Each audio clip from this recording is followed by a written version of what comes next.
Today we're going to discuss my TEA method, and this, from the name you can tell, is how to make the perfect tea blend every time. But what I found is that using this method, you can make the perfect herb blend no matter if it's a tincture or extract or capsule, whatever kind of formula you want to make, this method will work.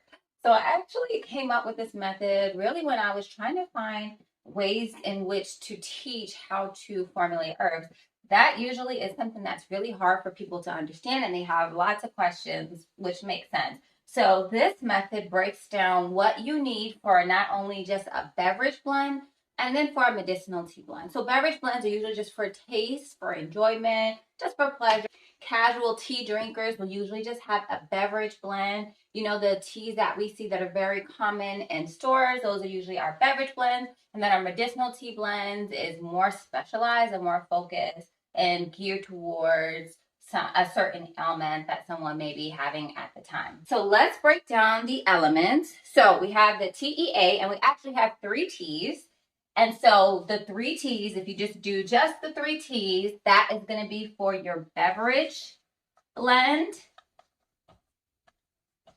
And then when you use the whole TEA, that's going to be for your medicinal blend. Okay, so let's go through the components really quickly. So taste. So there's 5 primary tastes: sweet, sour, spicy, bitter, and salty.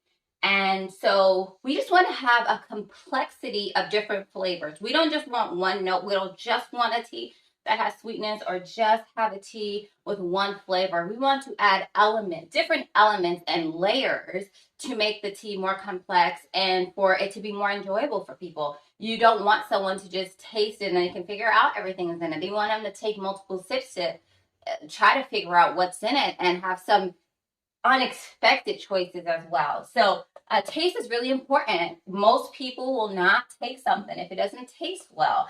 You know, they probably won't go more than a month of taking something if it just really tastes bad. So you can increase the enjoyability and also the likelihood of people complying and being able to take it more by focusing on taste. So taste is really important, and the different tastes do just different things that works on different organs and systems and has different indications throughout the body. So a complex flavor profile is needed. And then we have texture. So texture doesn't just mean big pieces, small pieces. What I mean is that, again, we just want to have it complex, have it layered and multifaceted. So not only just having, let's say, yarrow flowers in there, you know, with the yellow color and then the different shape of it, but then having some leaves in there, like a lemon balm can be good, or having oat straw. It's just different textures, and it just, again, takes it from bland to much more inviting. We don't just before we eat, we are looking at it, we're smelling it, all of these things before we even take the first bite or the first sip. And so you want to make sure you check off all of these boxes first. And just from the look of it, people can tell whether they want to try it or not. So texture is very important as well. And then the last part is time. So we have infusions and decoctions.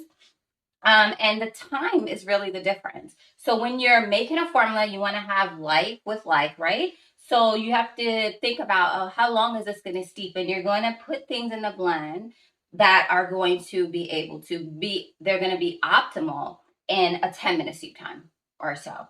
So you also have to think about when you steep some herbs longer, they may have a bitter profile. So you really have to have all of this in mind. So typically infusion is going to be the fluffy parts. So a lot of times it's just going to be the aerial parts, the flowers and the leaves. And then the decoction is going to be the thicker parts of the plant, such as the barks or roots. Now, some roots are using infusion and so on. So you just have to have that knowledge as well. But keep this in mind so that whether you may need to powder up some herbs to have them in the formula. So once you have all of these checked off, you can have your perfect tea blend or whatever kind of blend. So time is really focused towards when you're using, you know, your regular water infusion or whether you're doing a decoction, but the time won't be necessary for certain things like tinctures. Okay? Then we have the E and A. So now we're going into the medicinal blend. So E is an energetic. So energetics just basically makes the process a little bit more person specific. So there are herbs that are cooling. There are some that are warming to the body.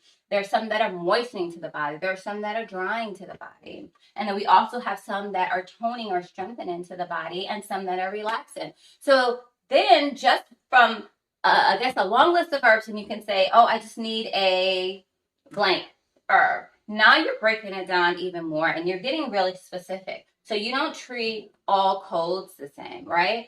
Or you don't treat all fevers the same. You don't treat anything the same. There's no more one size fits all. So you can tailor it down to the specific needs so that you can make sure that you adjust the body's processes and metabolism accurately based on what is needed. So when people have, they try herbs and they say it doesn't work, it's usually because they're not paying attention to these parts. And then the last one is the affinity. So the organ affinity.